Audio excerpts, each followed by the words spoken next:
Welcome back students. Last class में हमने plane mirror के बारे में ऑलमोस्ट सब कुछ पढ़ लिया था, जिसमें हमने देखा था कि इमेज फॉर्मेशन कैसे होता है और डिफरेंट केसेस में अगर हमारे पास दो प्लेन मिरर्स हैं तो कितने नंबर ऑफ इमेजेस फॉर्म होगी वो कैसे फाइंड करना है।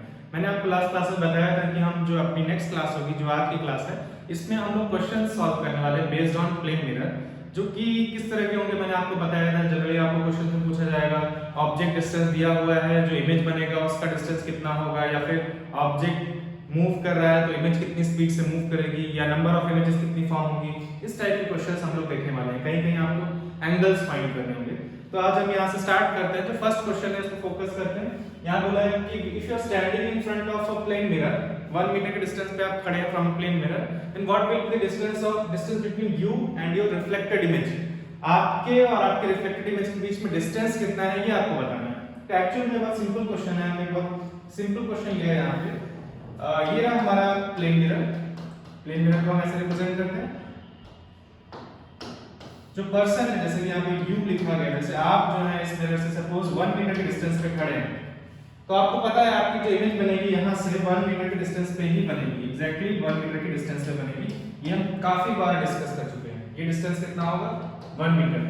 अब क्वेश्चन में जो पूछा है उस पर हमेशा ध्यान देना है आपको। क्वेश्चन में ये पूछा है कि आपके और आपके इमेज के बीच का डिस्टेंस कितना होगा, the distance between you and your reflected image. जो आपके रिफ्लेक्टेड इमेज है और आपके बीच का टोटल डिस्टेंस कितना होगा। तो वो डिस्टेंस आप देख सकते हैं क्लियरली। ये डिस्टेंस की बात की जा रही है इस क्वेश्चन में, जो कि 2 मीटर होगा। तो इस क्वेश्चन का आंसर है 2 मीटर। तो सिंपल क्वेश्चन था। कभी कभी आप जल्दी में गलती कर सकते हैं कि आप इसका आंसर 1 मीटर कर देंगे कि इमेज जो है 1 मीटर के डिस्टेंस पे बनेगी। बट क्वेश्चन में पूछा है distance between you and your reflected image, तो ध्यान रखना है। इसीलिए यहाँ पे आंसर जो है वो 2 मीटर होगा। एक काम करते हैं, ये सिंपल क्वेश्चन इसको थोड़ा सा मॉडिफाई करते हैं और एक क्वेश्चन और देखते हैं। इसी को थोड़ा सा हम लोग मॉडिफाई करते हैं। सपोज अगर हम 1 मीटर, इसको मैं 1 मीटर को 10 मीटर कर देता हूँ थोड़ी देर के लिए। 10 मीटर कर लेते हैं, जो एक तरह से नेक्स्ट क्वेश्चन की तरह ट्रीट करो आप इसको। तो if you are standing 10 metre in front of a plane mirror, इसके बाद मैं क्वेश्चन को थोड़ा सा मॉडिफाई कर रहा हूँ। इसको हटा के अगर ऐसा पूछा जाए आपसे, by how much distance will the image shift from its original location if you move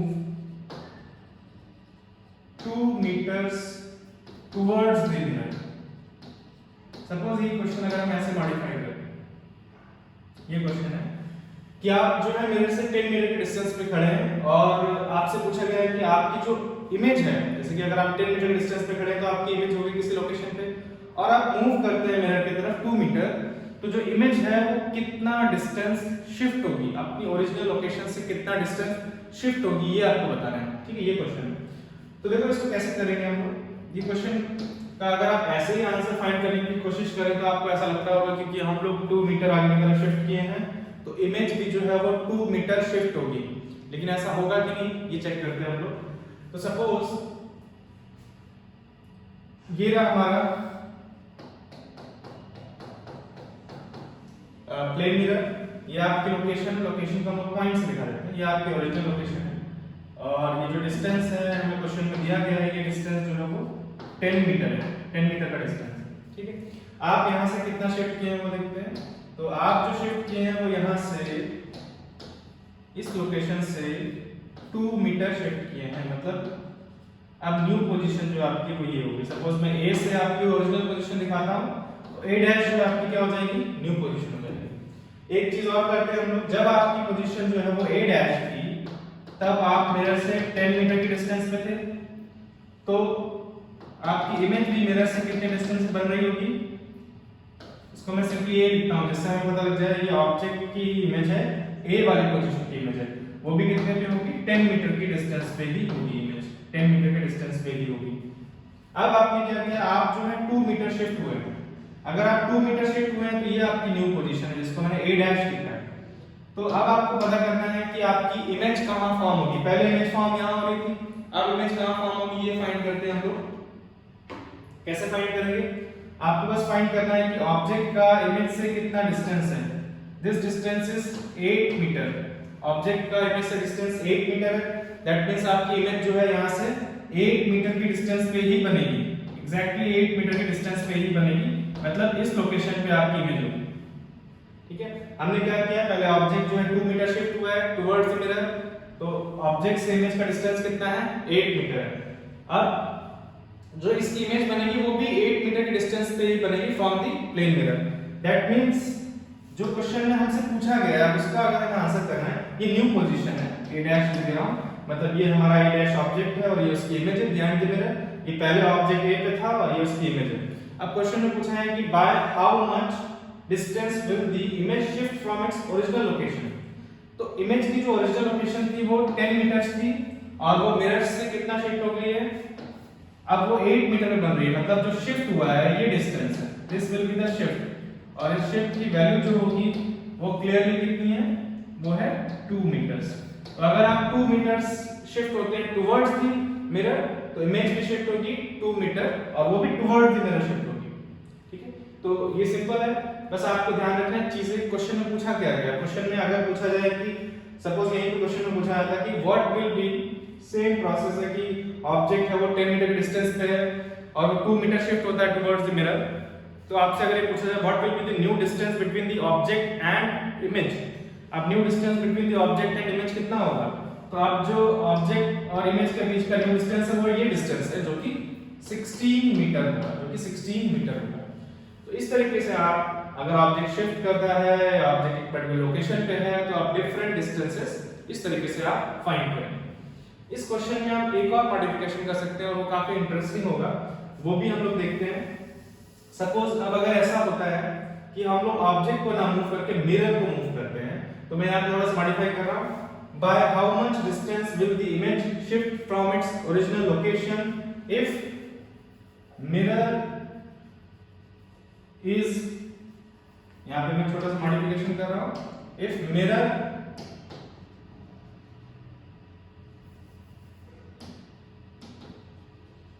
is moved 2 metre towards the object. अब देखते हैं हमारा आंसर क्या है। तो फिर से वही, आप ऑब्जेक्ट से, आप मिरर से 10 मीटर के डिस्टेंस पे खड़े हैं और मिरर को इस बार शिफ्ट किया हमने किस तरफ? ऑब्जेक्ट की तरफ 2 मीटर डिस्टेंस पे। तो जो आपकी इमेज है वो अपनी ओरिजिनल लोकेशन से कितना शिफ्ट होगी, ये क्वेश्चन है। तो देखो इसको कैसे करेंगे, सेम जो कुछ दिया है पहले हम उसके अकॉर्डिंग चलते हैं। तो सबसे पहले हम अपना मिरर ड्रॉ करेंगे। ये हमारा क्या हो गया? मिरर। यहां से ऑब्जेक्ट जो है वो कितना डिस्टेंस पे है? ऑब्जेक्ट यहां से 10 मीटर के डिस्टेंस पे। लेट्स से ये रहा हमारा ऑब्जेक्ट, क्योंकि यहाँ एक पर्सन है, ऑब्जेक्ट जो है वो 10 मीटर के डिस्टेंस पे, यहां से 10 metre distance. This is 10 metre. Okay, ये हमारा मिरर का लोकेशन है जहां पर मिरर है। इस बार हमसे कहा गया है कि मिरर को हमने शिफ्ट किया है 2 मीटर टुवर्ड द ऑब्जेक्ट।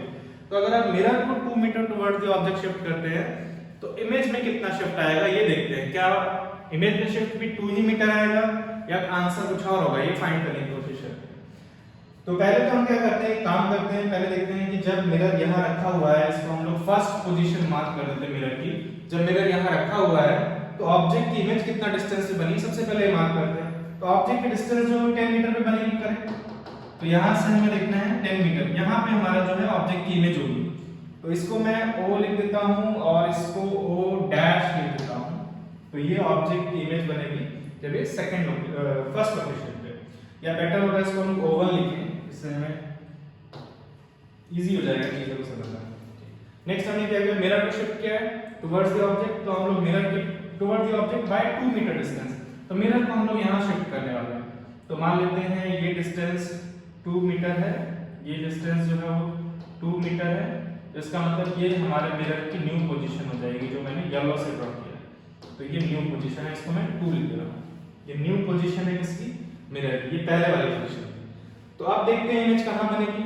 तो अब ये मिरर नहीं है, आपको इमेजिन करना पड़ेगा ये मिरर नहीं है, सिर्फ ये मिरर है। और इस बार मिरर की लोकेशन हमने चेंज की है। तो फिर से अगर आपको देखना है इमेज कहाँ बनेगी, तो उसके लिए देखना होगा आपको कि आप ऑब्जेक्ट डिस्टेंस कितना है। तो अगर आप देखें सेकंड पोजीशन के लिए ऑब्जेक्ट डिस्टेंस ये वाला होगा, क्योंकि अब मिरर यहाँ पर और ये डिस्टेंस कितना है, दिस इज 10, ये पूरा 10 था, हमने 2 शिफ्ट किया, that means this distance is 8 metres. तो इस बार ऑब्जेक्ट जो मिरर से वो 8 मीटर की डिस्टेंस पे। तो अगर मैं यहाँ से फर्दर 8 मीटर जाऊँ तो वहां पे मुझे क्या मिलेगी, new position of the image मिलेगी, new position of the image. तो हम लोग वहां से 8 मीटर जाते हैं, यानी कि यहां से मुझे 8 मीटर डिस्टेंस जाना है। तो this distance must be equal to this distance, suppose ये 8 मीटर है, तो ये हमारा ऑब्जेक्ट था, उसकी इमेज यहां से 8 मीटर पे बनेगी। 8 मीटर मतलब इतना, यहां पे ये जो है हमारी न्यू पोजीशन होगी इमेज की। तो इसको मैं O2 लिख देता हूं, O ऑब्जेक्ट की न्यू इमेज, जब हमने मिरर को ऑब्जेक्ट की तरफ 2 मीटर से शिफ्ट किया है। तो यानी कि ये वाला जो डिस्टेंस है इसको हमको ध्यान से लिखना होगा, ये डिस्टेंस जो है वो 8 मीटर है, क्योंकि ये डिस्टेंस कितना था, 8 मीटर है। ऑब्जेक्ट और इमेज डिस्टेंस सेम होना चाहिए। जो पहले वाला डायग्राम है उसमें अगर हम फोकस करें, पहले मिरर यहाँ था तो ये डिस्टेंस 10 मीटर है, तो ये वाला डिस्टेंस कितना होगा, 10 मीटर होगा। इसको भी हम लोग मार्क कर लेते हैं, ये डिस्टेंस जो है वो 10 मीटर है। लेकिन क्वेश्चन में क्या पूछा गया है, क्वेश्चन में पूछा गया bye how much distance will the image shift from its original location. तो इमेज अपनी ओरिजिनल लोकेशन से कितना शिफ्ट होगी ये हमें देखना है। इमेज की ओरिजिनल लोकेशन ये थी, तो अगर हमको शिफ्ट निकालना है बेसिकली, तो इमेज जो है वो इतना ही तो शिफ्ट हुई है। पहले इमेज यहाँ बनी थी, अब यहाँ बनी, मतलब हमको ये डिस्टेंस फाइंड करना होगा, ये डिस्टेंस कितना होगा ये हमें फाइंड करना है। तो ये कैसे करेंगे हम देखते हैं। अगर आप ध्यान से देखें, ये 10 है और ये डिस्टेंस जो है दोनों original and new position of the mirror के बीच का डिस्टेंस 2 मीटर है, दैट मींस ये टोटल डिस्टेंस जो है 12 मीटर हो गया।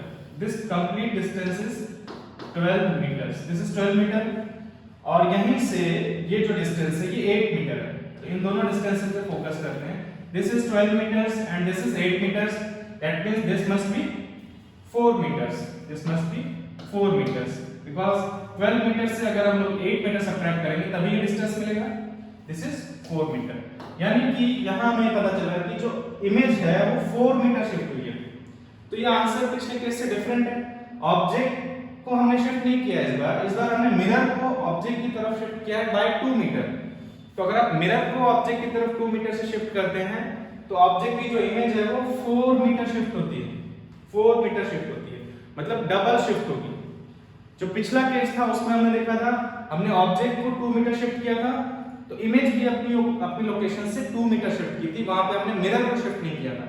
और यहाँ पे हमने क्या किया है, मिरर को शिफ्ट किया है 2 मीटर, तो इमेज जो है उसका डबल शिफ्ट हो रही है अपनी ओरिजिनल लोकेशन से 4 मीटर। तो ये आपको ध्यान रखना है। एक्चुअल में आप कभी भी डायरेक्ट आंसर करने की कोशिश नहीं करेंगे तो बेटर होगा। जैसे इस केस में अगर आप आंसर डायरेक्ट करने की कोशिश करते हो तो ऐसा लगता है कि अगर हमने मिरर 2 मीटर शिफ्ट किया तो शायद इमेज भी 2 मीटर शिफ्ट हो जाए, बट एक्चुअल आंसर कितना है, 4 मीटर है। तो ये प्रॉपर तरीका है, आप क्या करेंगे, सिंपली डायग्राम्स ड्रॉ करेंगे, उनके हेल्प से पता करेंगे डिस्टेंसेस कितना शिफ्ट होगा। ठीक है, तो ये क्वेश्चन था इस टाइप का। एक और क्वेश्चन देखते हैं डिफरेंट टाइप का। नेक्स्ट क्वेश्चन में देखो क्या बोला गया। यहाँ पे क्या है, अब हम इस बारे में बात कर रहे हैं कि इस बार ऑब्जेक्ट मूव कर रहा है टुवर्ड्स द मिरर, तो इमेज कितना तेजी से मूव करेगी, इमेज की स्पीड कितनी होगी, ये आपको फाइंड करना है। तो क्या दिया है, if you run towards a plane mirror at a speed of 2 meter per second, at what speed does the distance between you and your image decrease. यहाँ कुछ और ही पूछा है, यहाँ इमेज का स्पीड भी नहीं पूछा है। यहाँ बोला गया है कि एक मिरर है, आप उसकी तरफ रनिंग कर रहे हैं, दौड़ रहे हैं 2 मीटर पर सेकंड से, तो ये बोला गया है कि आपके और आपकी इमेज के बीच का जो डिस्टेंस है वो कितनी तेजी से कम होगा, किस स्पीड से कम होगा। क्या वो डिस्टेंस 2 मीटर पर सेकंड से कम होगा, हर सेकंड में 2 मीटर कम होगा, क्या वो 3 होगा, क्या 4 होगा, क्या 8 होगा, क्या 12 होगा, ये आपको बताना है। ठीक है, तो देखो कैसे करेंगे इसको भी। सेम जो तरीका है सेम है। सबसे पहले आप क्या करेंगे, लोकेशंस मार्क करो ऑब्जेक्ट और इमेज की, मतलब कि आप डायग्राम ड्रॉ करो, उससे आंसर फाइंड करना इजी होगा। सपोज ये रहा हमारा ऑब्जेक्ट, ये ऑब्जेक्ट है जो कि एक पर्सन है, जैसे जो कि रनिंग कर रहा है टुवर्ड्स द मिरर जा रहा है, मतलब ये इस डायरेक्शन में जा रहा है, और इसकी स्पीड कितनी है, 2 मीटर पर सेकंड। तो 2 मीटर पर सेकंड की स्पीड से ये राइट की तरफ जा रहा है। आगे देखते हैं, तो पहला एक काम करते हैं, इस पर्टिकुलर इंस्टेंट पे जब ये 2 मीटर पर सेकंड से राइट की तरफ जा रहा है, इस समय इसकी इमेज कहां बनेगी? पहले तो हमें ये पता करना होगा ऑब्जेक्ट की। तो ऐसा करते हैं, इस डिस्टेंस को कुछ अज्यूम कर लेते हैं, क्योंकि अगर हमें डिस्टेंस नहीं पता होगा तो हम इमेज की लोकेशन नहीं बता पाएंगे। तो ये डिस्टेंस मान लेते हैं x। मान लेते हैं शुरू में ऑब्जेक्ट जो है वो मिरर से x डिस्टेंस पे रखा है। इस इंस्टेंट पे इमेज जो है वो मिरर से वो भी x डिस्टेंस पे ही होगी, मतलब ये हमारा इमेज का लोकेशन हो गया। मैं इसको O और इसको O डैश लेता हूं और आगे करते हैं, ये हमारा इमेज का लोकेशन हो गया। और ये डिस्टेंस भी कितना होगा? ये डिस्टेंस भी x ही होगा, दोनों डिस्टेंस क्या होंगे? इक्वल होंगे। अब ये पर्टिकुलर इंस्टेंट पे है, इस पर्टिकुलर इंस्टेंट पे क्योंकि ऑब्जेक्ट जो है एक पर्टिकुलर लोकेशन पे रुका हुआ नहीं है, ये मूव कर रहा है, तो इस पर्टिकुलर इंस्टेंट पे ऑब्जेक्ट की ये लोकेशन है और इमेज की ये लोकेशन है। ऑब्जेक्ट की स्पीड जो है वो 2 मीटर पर सेकंड है और हमको ये फाइंड करना है कि जो distance between object and image है उसकी वो कितनी स्पीड से डिक्रीज करेगा। ये तो हमको पता है, ये डिस्टेंस डिक्रीज करेगा क्योंकि ऑब्जेक्ट जो है मिरर की तरफ जाएगा तो इमेज भी मिरर की तरफ शिफ्ट होगी, तो इनके बीच का जो डिस्टेंस है वो किस रेट से डिक्रीज करेगा, ये हमको फाइंड करना है। मतलब 1 सेकंड में कितना डिस्टेंस कम हो जाएगा, कुछ ऐसा फाइंड करना है हमको। तो एक काम करते हैं, हम लोग ये देखते हैं कि 1 सेकंड बाद अगर अभी इनके बीच का डिस्टेंस अगर हम अभी देखें, total distance between the object and the image, अगर हम वो लिखें distance between the object and the image, distance between the object and the image, object and the image, अगर हम लोग इमेज एंड ऑब्जेक्ट के बीच का डिस्टेंस इस पर्टिकुलर इंस्टेंट पे देखें तो it is 2x, x plus x that is 2x। Let's say 1 second बाद की बात कर रहे हैं हम लोग, तो after 1 second object will move a distance of 2 metres. 1 second बाद जो है ऑब्जेक्ट 2 मीटर डिस्टेंस मूव करेगा। सपोज हम बोलते हैं कि ये डिस्टेंस जो है वो 2 मीटर है, क्योंकि हमें पता है ऑब्जेक्ट की स्पीड जो है वो 2 मीटर्स पर सेकंड है, यानी 1 सेकंड में ऑब्जेक्ट 2 मीटर डिस्टेंस मूव करके किसी नई लोकेशन पे होगा जो हमने यहाँ पे येलो से मार्क किया। तो अब हमारा ऑब्जेक्ट जो है इस लोकेशन पे आफ्टर 1 सेकंड, और हमें पता है कि ये डिस्टेंस 2 मीटर होगा। अब देखते हैं इमेज का लोकेशन क्या होगा। तो अगर आपको ऑब्जेक्ट का लोकेशन पता है, इमेज का लोकेशन निकालना है in the case of plane mirror, तो आपको पता होना चाहिए कि ऑब्जेक्ट डिस्टेंस कितना है। तो ऑब्जेक्ट डिस्टेंस जो है वो कितना हो जाएगा, ये भी देखते हैं। ये जो डिस्टेंस है फ्रॉम द मिरर, ये हमारा ऑब्जेक्ट डिस्टेंस है। ये टोटल x है, ये 2 है, x में से 2 माइनस करेंगे, this will give x minus 2। x minus 2 will be the object distance after 1 second। अब हम चेक करते हैं कि इमेज डिस्टेंस कितना होगा। तो क्लियरली जो इमेज डिस्टेंस होगा after 1 second that will also be x minus 2। यहां से डिस्टेंस कितना, x minus 2 डिस्टेंस पे ही हमको क्या मिलेगा, इमेज मिलेगा। x minus 2 डिस्टेंस पे हमको इमेज मिलेगा, जो मैं यहां पे ग्रीन से मार्क कर रहा हूं। ये हमारा इमेज का लोकेशन हो जाएगा, ठीक है। तो ये पहले पोजीशन थी, फर्स्ट पोजीशन थी ऑब्जेक्ट की और इमेज की, और ये सेकंड पोजीशन है ऑब्जेक्ट की इमेज की आफ्टर 1 सेकंड, आफ्टर 1 सेकंड। तो हम ऐसे बोल सकते हैं कि distance between the object and the image, the object and the image after 1 second, 1 second बाद कितनी होगी डिस्टेंस। तो डिस्टेंस जो कितनी है, x minus 2 ये ऑब्जेक्ट की फ्रॉम द मिरर और इमेज की x minus 2 from the mirror. तो टोटल डिस्टेंस जो हो जाएगा x minus 2 plus x minus 2 that will be 2x minus 4। या मैं इस करके दिखाता हूं आपको। x minus 2 में हमें ऐड करना है x minus 2, x plus x कितना हो जाएगा 2x, minus 2 will give minus 4। तो ये हमारा क्या आ गया, new distance between the object and the image. अब हम क्वेश्चन पे वापस आते हैं। क्वेश्चन में पूछा गया है कि eight what speed does the distance between you and your image decrease. आपके और आपके बीच जो आपके और आपकी इमेज के बीच का जो डिस्टेंस है वो किस रेट से डिक्रीज करेगा। तो हमें पता है कि 1 सेकंड पहले हमारे और हमारे इमेज के बीच का डिस्टेंस 2x था, और अब 1 सेकंड बाद हमारी और हमारी इमेज के बीच का डिस्टेंस जो है वो 2x minus 4 है। तो चेंज कितना हुआ डिस्टेंस का ये देखते हैं, या डिक्रीज इन डिस्टेंस कितना हुआ। Decrease in distance, decrease in distance कितना आएगा? डिक्रीज का मतलब हमें पहले जो डिस्टेंस, जो बड़ा वाला डिस्टेंस है उसमें से छोटा वाला डिस्टेंस माइनस करना होगा। तो पहले ज्यादा डिस्टेंस था यानी कि 2x में से हमको सब्ट्रैक्ट करना होगा अब जो डिस्टेंस है। तो अब डिस्टेंस कितना है? It is 2x minus 4, 2x minus 4। और इसको हम कैलकुलेट करें अगर तो ये आएगा 2x minus 2x plus 4। 2x and 2x जो है वो इक्वल है 0 हो जाएगा। That will give 4 meters, that will give 4 meters। that means after 1 second 4 metre distance जो है वो कम हो जाएगा किसके बीच में? ऑब्जेक्ट और इमेज के बीच में। ऐसा होगा क्योंकि पहले जो डिस्टेंस था वो कितना था? सपोज जो भी था 2x था, अगर हम 2 मीटर इधर शिफ्ट किए हैं, जब ऑब्जेक्ट 2 मीटर शिफ्ट करता है तो इमेज भी 2 मीटर शिफ्ट करेगी। तो टोटल डिस्टेंस जो कम हो गया वो यहाँ से भी 2 मीटर कम हुआ है और यहाँ से भी 2 मीटर कम हुआ है। तो टोटल जो डिक्रीज हुआ है distance between the object and image वो कितना हुआ है? 4 मीटर हुआ है। और ये कितने टाइम में हुआ है? 1 सेकंड में। तो हम ये बोल सकते हैं कि the speed at which the distance between the object and image decreases is 4 metre per second.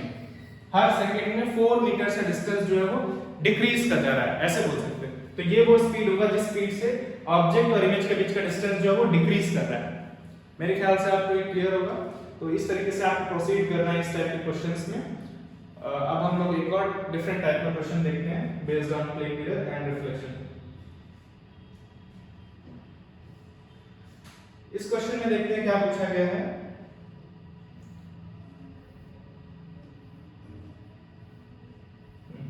A ray of light is approaching a set of 3 mirrors। जैसे यहाँ लिखा हुआ 3 मिरर्स हैं, जो मिरर मार्क कर सकते हैं। मिरर जो आप क्लियर दिखा हुआ कौन कौन से मिरर्स हैं। एक्चुअल में यहाँ पे शेडेड नहीं किया है, बट आप समझ सकते हैं इनको ये मिरर्स बोल रहे हैं। ये शेडेड पोर्शन वाला जो है ये है, दूसरा शेडेड पोर्शन दूसरे मिरर का पार्ट ये है,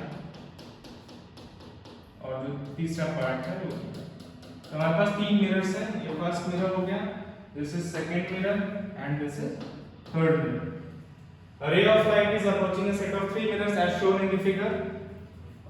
The ray is approaching the first mirror at an angle of 45 degree with the mirror surface, जो कि हमको डायरेक्टली दिया है कि एक रे जो है वो इस तरीके से आ रही है कि ये मिरर से जो एंगल बना रही है, ऐसा दिया है, मिरर से जो एंगल बना रही है मिरर के सरफेस से वो एंगल 45 डिग्री, ये वाला एंगल जो है 45 degree with the mirror surface. तो मिरर सरफेस से जो इस रे का एंगल है वो 45 है। इसके अलावा हमको ये एंगल्स पहले से दिए हैं। इधर जो एंगल बन रहे हैं मिरर का विद द हॉरिजॉन्टल और यहाँ पे भी मिरर का विद द हॉरिजॉन्टल जो एंगल बन रहा है ये दोनों ही कितना है? 45 डिग्री है। How many times will the रे reflect before it exits the system?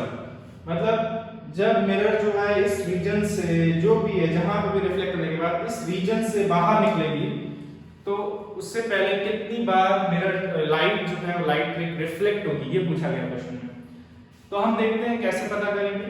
Actual में सबसे पहले हमको बस सिंपली ये पता करना होगा कि लाइट यहाँ से स्ट्राइक करने के बाद कहाँ जाएगी, उसके बाद अगर कहीं स्ट्राइक करती तो फिर कहाँ जाएगी लाइट रे।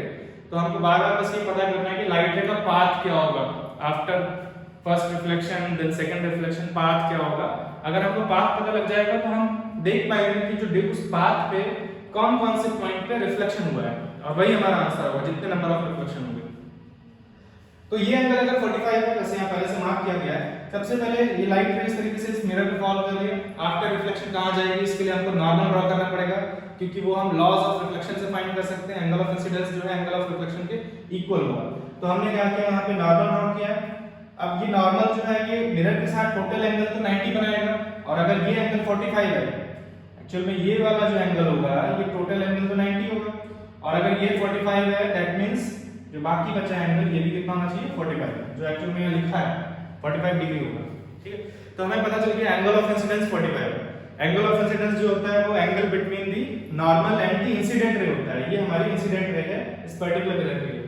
तो आफ्टर रिफ्लेक्शन ये लाइट रे जो है वो 45 डिग्री पे ही जाएगी। तो अगर मैं यहाँ पे रिफ्लेक्टेड रे बनाना चाहता हूँ तो मुझे एंगल बनाना होगा 45 डिग्री का। अब यहाँ पे आपको कुछ चीजें नोटिस करनी चाहिए। पहली चीज ये है कि लाइट रे कंप्लीटली वर्टिकल है, लाइट रे कंप्लीटली वर्टिकल है, ये एंगल 45 है। सपोज मैं क्या करता हूँ रिफ्लेक्टेड रे ऐसे ड्रॉ करता हूँ, अब मैं बोलता हूँ ये एंगल 45 है, ये 45 होना चाहिए। तो क्लियरली ये जो रिफ्लेक्टेड रे जो मैंने बनाई है ये गलत डायरेक्शन में बनाई है। ऐसा क्यों? देखो, क्योंकि अगर ये एंगल 45 और ये 45 है तो ये टोटल एंगल जो है वो 90 हो गया। अगर ये टोटल एंगल 90 है और ये वर्टिकल है तो इसका मतलब ये लाइन हॉरिजॉन्टल होनी चाहिए, तभी दोनों के बीच का कितना होगा एंगल 90 होगा। इसका मतलब मुझे ये जो रे बनानी है परफेक्टली हॉरिजॉन्टल बनानी है, अदरवाइज ये गलत है। तो अगर आप ये मिस्टेक करेंगे तो आप गलत आंसर पर पहुंच सकते हैं। तो ये ध्यान रखना है यहाँ पे हमको रे क्या है परफेक्टली हॉरिजॉन्टल होगी क्योंकि ये वर्टिकल है, तभी दोनों के बीच का टोटल एंगल कितना होगा 90 होगा। तो इसीलिए हम इसको दोबारा ड्रॉ करते हैं और जो हमें लाइट रे बनानी है वो एग्जैक्टली हॉरिजॉन्टल बनानी है, हॉरिजॉन्टली जाएगी इस तरीके से और ये एंगल 45 होगा, तभी टोटल एंगल 90 होगा क्योंकि ये वर्टिकल है। राइट लाइट रे जो वर्टिकली स्ट्राइक करी ऑन द मिरर। नेक्स्ट देखते हैं, तो आफ्टर रिफ्लेक्शन लाइट रे जो है वो parallel to the bottom mirror, second वाले मिरर के पैरेलल हो जाएगी इसके सरफेस के। इसका मतलब ये इस पे स्ट्राइक नहीं करेगी और डायरेक्टली ये थर्ड मिरर पे स्ट्राइक करने वाली है। तो थर्ड मिरर पे स्ट्राइक करने के लिए लाइट रे कैसे जाएगी? सीधा जाने के बाद इस तरीके से स्ट्राइक करेगी। फिर से हम देखेंगे कि अब लाइट रे जो है वो किस डायरेक्शन में जाएगी। इसके लिए हमको क्या ड्रॉ करना होगा? नॉर्मल। तो यहाँ पे नॉर्मल ड्रॉ करते हैं। ये हमारा क्या हो जाएगा? नॉर्मल।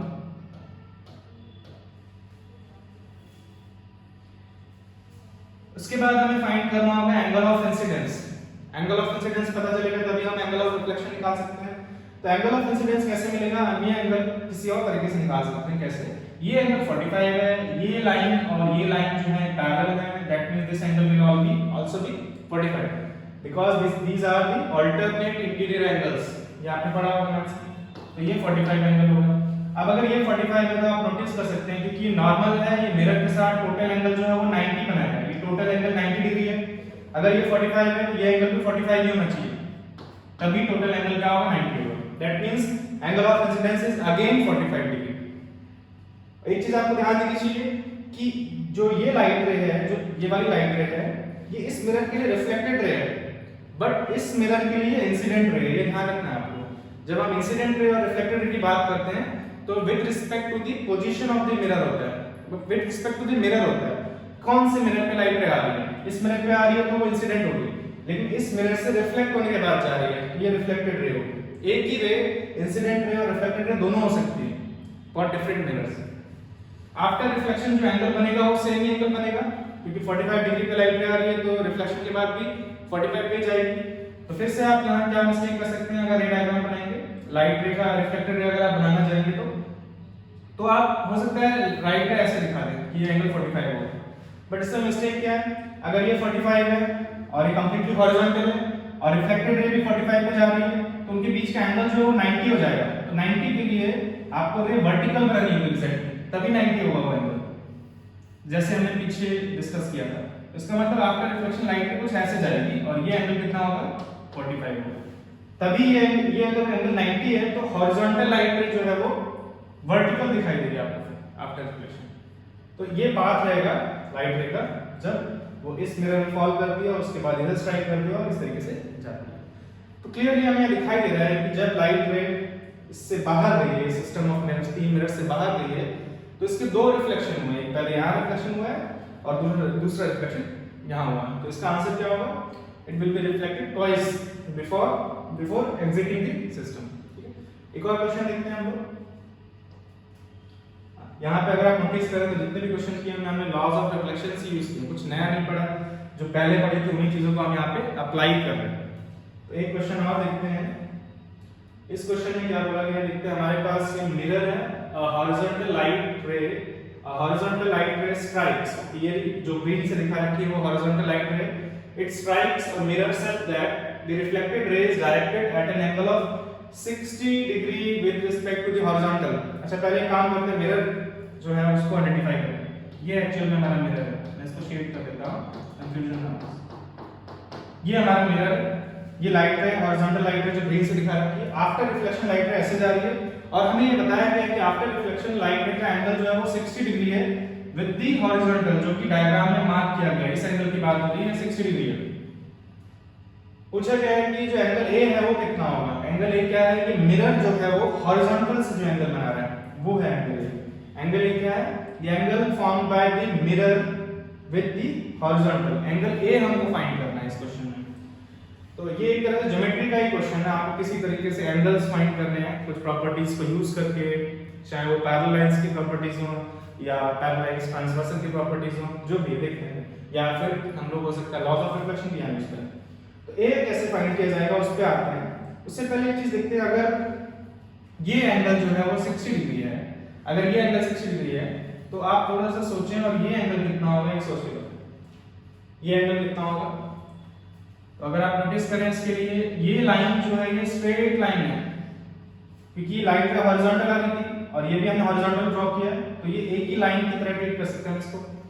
और इस लाइन पे एक लाइन और है जो कि ग्रीन से है यहाँ पे, जो कि हमारी रिफ्लेक्टेड रे है, इसका एंगल यहाँ पे 60 डिग्री बना, राइट साइड में हॉरिजॉन्टल से एंगल 60 है। तो इसका मतलब जो बाकी जो एंगल बचा स्ट्रेट लाइन पे, ये एंगल कितना होना चाहिए 120 डिग्री, क्योंकि एक स्ट्रेट लाइन पे दो एंगल्स अगर बन रहे हैं एक लाइन की वजह से, तो उन दोनों एंगल का सम जो है टोटल तो हमेशा 180 होता है। दो स्ट्रेट लाइन के बीच का एंगल क्या होगा, टोटल 180 डिग्री होगा कनेक्टेड टू स्ट्रेट लाइन। तो यानी कि ये एंगल जो है वो 120 डिग्री होगा, तभी टोटल 180 डिग्री हो सकता है। 120 + 60 दैट विल बी 180 डिग्री। तो हमें ये एंगल पता लग गया है। ये एंगल किसके बीच में है, ये angle incident ray and reflected ray के बीच में। तो angle between incident ray and reflected ray का मतलब क्या है, इंसिडेंट रे और रिफ्लेक्टेड रे के बीच में दो एंगल्स बनते हैं, एक तो एंगल ऑफ इंसिडेंस बनता है, एंगल ऑफ रिफ्लेक्शन। कहने का मतलब angle of incidence plus angle of reflection की जो वैल्यू आई है वो 120 डिग्री आई है, यही तो हुआ। क्योंकि जैसे अगर हमारे पास एक मिरर है, इस पे इंसिडेंट रे आई, आप नॉर्मल ड्रॉ करेंगे, ये एंगल ऑफ इंसिडेंस होगा, और आफ्टर रिफ्लेक्शन लाइट रे r एंगल से अगर गई है तो total angle between incident ray and reflected ray तो i + r होता है ना, i + r, और i + r का वैल्यू हमको कितना दिया है 120 डिग्री दिया है। और हमें ये भी पता है कि i और r दोनों इक्वल होते हैं, एंगल ऑफ इंसिडेंस और एंगल ऑफ रिफ्लेक्शन दोनों इक्वल होते हैं, तो दोनों को मान लेते हैं x। तो x + x will be equals to 120 degree, that means 2x equals to 120 degree, that means x equals to 60 degree। इसका मतलब एंगल ऑफ इंसिडेंस और एंगल ऑफ रिफ्लेक्शन दोनों ही कितने रहे होंगे, 60 रहे होंगे। ये आप डायरेक्ट भी बता सकते हैं, अगर टोटल एंगल 120 बना है तो आप उसका जस्ट हाफ कर दो, उतना ही एंगल ऑफ इंसिडेंस होगा और उतना ही एंगल ऑफ रिफ्लेक्शन होगा। बट वो बनेंगे कहां पे, इसके लिए आपको नॉर्मल ड्रॉ करना पड़ेगा। तो यहां पे हम नॉर्मल ड्रॉ करते हैं, ये रहा मिरर, ये रहा पॉइंट ऑफ इंसिडेंस, इस पे नॉर्मल ड्रॉ करते हैं। नॉर्मल कुछ ऐसा बनेगा, इसका एंगल जो है 90 डिग्री होना चाहिए विद द मिरर। तो ये एंगल जो है वो कितना होगा, ये एंगल 60 डिग्री होगा और ये एंगल भी 60 होगा, क्योंकि एंगल ऑफ इंसिडेंस और एंगल ऑफ रिफ्लेक्शन है। नेक्स्ट क्या है, लेकिन हमें फाइंड जो करना है वो एंगल ए फाइंड करना है। तो एंगल ए कैसे मिलेगा, अगर हम ध्यान से देखें, ये जो इंसिडेंट रे है और ये इंसिडेंट रे है हॉरिजॉन्टल है यहाँ पे, और ये लाइन भी हॉरिजॉन्टल है, दोनों पैरेलल है, और ये मिरर जो है एक तरह से ट्रांसवर्सल का काम कर रहा है। तो ये एंगल और ये एंगल सेम होने चाहिए, क्योंकि ये अल्टरनेट इंटीरियर एंगल्स होंगे। तो अगर ये एंगल ए है तो ये एंगल भी कितना होगा, ए ही होगा। इसके बाद अगर आप नोटिस करें, ये नॉर्मल जो है वो मिरर के साथ हमेशा कितना एंगल बनाएगा, 90 डिग्री बनाएगा। तो अगर ये एंगल 60 डिग्री है तो बाकी एंगल जो है वो 30 डिग्री होना पड़ेगा, तभी ये टोटल 90 होगा। दैट मींस एंगल ए का जो वैल्यू है वो 30 डिग्री आएगा। ठीक है, तो असल में हमने यहाँ पे दो चीजें यूज की, एक तो कुछ angle sum property, alternate interior angles की प्रॉपर्टीज, एंड देन हमने लॉज ऑफ रिफ्लेक्शन यूज किए, उस तरीके से इस क्वेश्चन को सॉल्व किया है। तो बेसिकली आपको ये सारी छोटी-मोटी जो प्रॉपर्टीज हैं एंगल्स से रिलेटेड, जब पैरेलल लाइंस होती हैं तब एंगल क्या बनते हैं, और अगर एक स्ट्रेट लाइन है उस पे जो एंगल होंगे उनका सबका सम 180 डिग्री होगा, एंगल सम प्रॉपर्टी, ये आपको बताना चाहिए, तो आप ये सॉल्व कर सकते हैं। एक क्वेश्चन और देखते हैं, लास्ट क्वेश्चन देखते हैं, जो कि बेस्ड है इसी पे प्लेन मिरर पे। हमने अभी इससे पहले image formation by two plane mirror देखा था, उसी पे बेस्ड क्वेश्चन देखते हैं। तो हमारे पास क्वेश्चन ये है कि एक ऑब्जेक्ट है, वो क्या दो मिरर्स के बीच में एक स्टार जो बना रखा है एक्चुअल में डायग्राम में, उसको हम ऑब्जेक्ट बोलते हैं। जैसे आप यहाँ स्टार्स दिखाई दे रहे हैं, स्टार शेप का, ये ऑब्जेक्ट की लोकेशन दिखा रखी है। An object is placed in front of one और टू मिरर्स, किसी केस में वन है, किसी में, जैसे यहाँ पे एक ही मिरर है, यहाँ पे मिरर्स जो है यही हैं, इनको शेडेड नहीं दिखाया गया है, आपको ये समझना पड़ेगा ये मिरर्स हैं। चार डायग्राम्स हैं, ये भी मिरर्स हैं, यहाँ पे एक ही मिरर है, यहाँ पे भी दो मिरर है।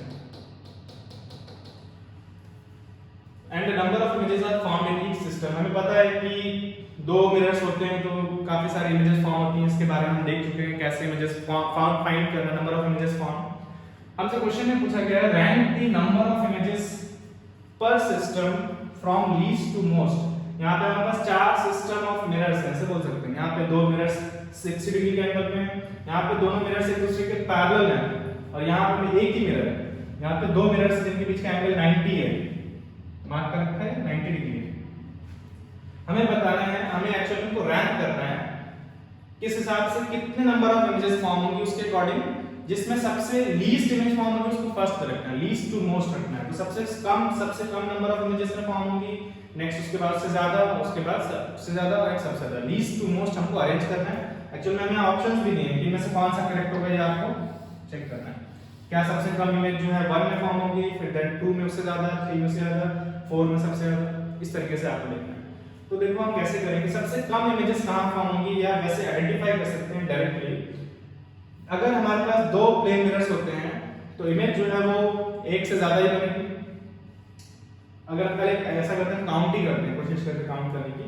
जैसे कि यहाँ पे 60 डिग्री का एंगल है, तो आपको याद होगा पहले हम जो है n की वैल्यू फाइंड करते थे 360 बाय थीटा, यानी कि 360 डिवाइडेड बाय 60 अगर हम लोग करते हैं तो यहाँ पे हमारा आंसर आएगा 6 आएगा। अब अगर इवन नंबर आया है, अगर हमारे पास एक इवन नंबर आया है तो हमको सोचने की जरूरत नहीं है, ऑब्जेक्ट सिमेट्रिकली प्लेस्ड है कि एसिमेट्रिकली प्लेस्ड है, हमेशा n में से आपको क्या करना है 1 माइनस करना है। दैट मींस इस केस में जो नंबर ऑफ इमेजेस फॉर्म होंगी that will be 5 images will be found in this case. Second देखते हैं, अगर हमारे पास दो मिरर्स हैं जो एक दूसरे के पैरेलल है, ये तो हमने स्पेशली डिस्कस किया था। अगर दो मिरर्स आप एक दूसरे के पैरेलल लगे हुए हैं, सपोज आपके सामने एक मिरर है, आपके पीछे एक मिरर है, तो मैंने आपको बताया था यहाँ पे infinite number of images form होंगी। तो ये infinitely large number of images form होंगी। इनफिनिटली लार्ज मतलब वो काउंट नहीं कर सकते, इनफिनिट इमेजेस हैं, इनफिनिटली लार्ज, तो इससे ज्यादा इमेजेस तो फॉर्म नहीं हो सकती। तो मोस्ट वाला जो है वो 2 ही होगा, सबसे ज्यादा इमेज कहां फॉर्म होंगी, इसी केस में फॉर्म होंगी, इससे ज्यादा इमेज फॉर्म नहीं हो सकती। तो अगर आपके पास ऑप्शंस हो तो आप इस क्वेश्चन को जल्दी भी कर सकते हैं। सबसे ज्यादा लीस्ट टू मोस्ट अरेंज करना है, मतलब सबसे लास्ट में 2 आना चाहिए। सबसे लास्ट में 2 यहां आ रहा है और यहां आ रहा है, मतलब कि बी और ई में से कोई एक करेक्ट होगा, बाकी सारे गलत होंगे। लीस्ट टू मोस्ट अरेंज करना है इसीलिए। थर्ड देखते हैं, एक चीज और है जो मैंने आपको पहले नहीं बताया, आप इसको एक तरीके से मैथमेटिकली भी कैलकुलेट कर सकते हो। असल में यहाँ पर अगर हम लोग n फाइंड करें तो वो 360 बाय थीटा अगर आप फाइंड करते हैं, तो अगर दो मिरर्स जो एक दूसरे के पैरेलल हैं तो उनके बीच में एंगल कितना होगा, इस बारे में अगर आप सोचें। देखो अगर मान लो दो मिरर्स इस तरीके से रखे हैं तो इनके बीच में एंगल 90 डिग्री है, तो अगर मुझे इनको पैरेलल करना है तो मुझे ये एंगल कम करते जाना होगा और फाइनली एंगल 0 हो जाएगा। तो पैरेलल मिरर्स के बीच का एंगल जो होता है वो 0 होता है, यानी कि इनके बीच का एंगल 0 है। तो अगर आप 360 को 0 से डिवाइड करेंगे तो आपको एक इनफिनिट लार्ज नंबर मिलेगा। तो ऐसे भी आप बोल सकते हैं कि दो प्लेन मिरर के बीच में अगर ऑब्जेक्ट रखा है जो कि एक दूसरे के पैरेलल हैं तो image infinite number of images form होगी। थर्ड केस में एक मिरर है, एक ऑब्जेक्ट है, आपको पता ही है जो भी डिस्टेंस पे रखा है उतनी डिस्टेंस पे इसकी इमेज बनेगी, तो यहाँ एक ही इमेज बनेगी, यहाँ पे ओनली 1 इमेज इज फॉर्म। और फोर्थ केस ये भी हमने स्पेशली डिस्कस किया था, अगर मिरर के बीच का एंगल 90 डिग्री है तो आप क्या करेंगे 360 को 90 से डिवाइड करेंगे, n का वैल्यू फाइंड करेंगे, that will be 4 which is an even number. इसमें से आप एक सबट्रैक्ट करेंगे, इवन नंबर में से आपको 1 माइनस करना होगा, that means 4 - 1 number of images will be formed, that is 3। इस केस में 3 इमेजेस फॉर्म होंगी। इवन नंबर आया था तो आपको ये सोचने की जरूरत नहीं है सिमेट्रिकली प्लेस्ड है कि एसिमेट्रिकली प्लेस्ड है। तो हमें दिखाई दे रहा है इसमें 5 इमेज, इसमें इनफिनिट नंबर ऑफ इमेज, इसमें 1 इमेज और इसमें 3 इमेज।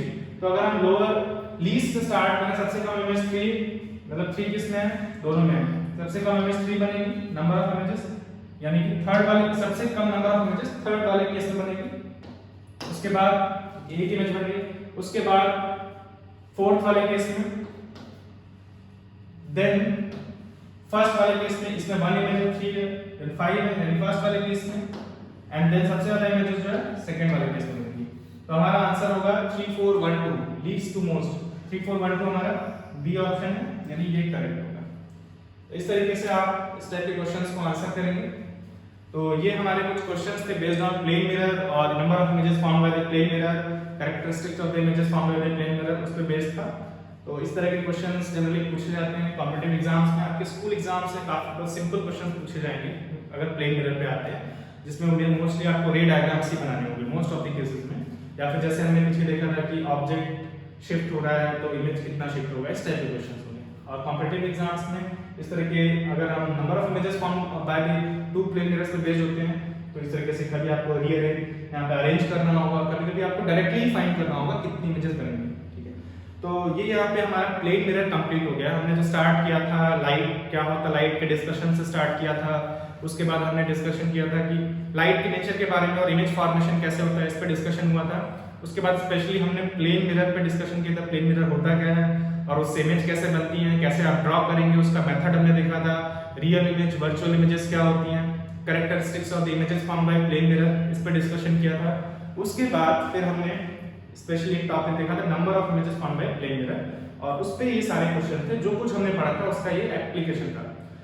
तो अब हम नेक्स्ट क्लास में, हमारा प्लेन मिरर यहाँ खत्म हो गया। नेक्स्ट क्लास में हम एक डिफरेंट कैटेगरी ऑफ मिरर के बारे में डिस्कशन करेंगे, जहां पर इमेजेस फॉर्म जो है वो जरूरी नहीं सेम साइज की बने।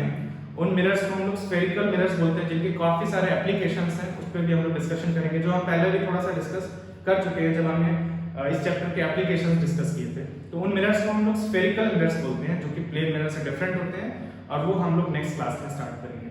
Thank you.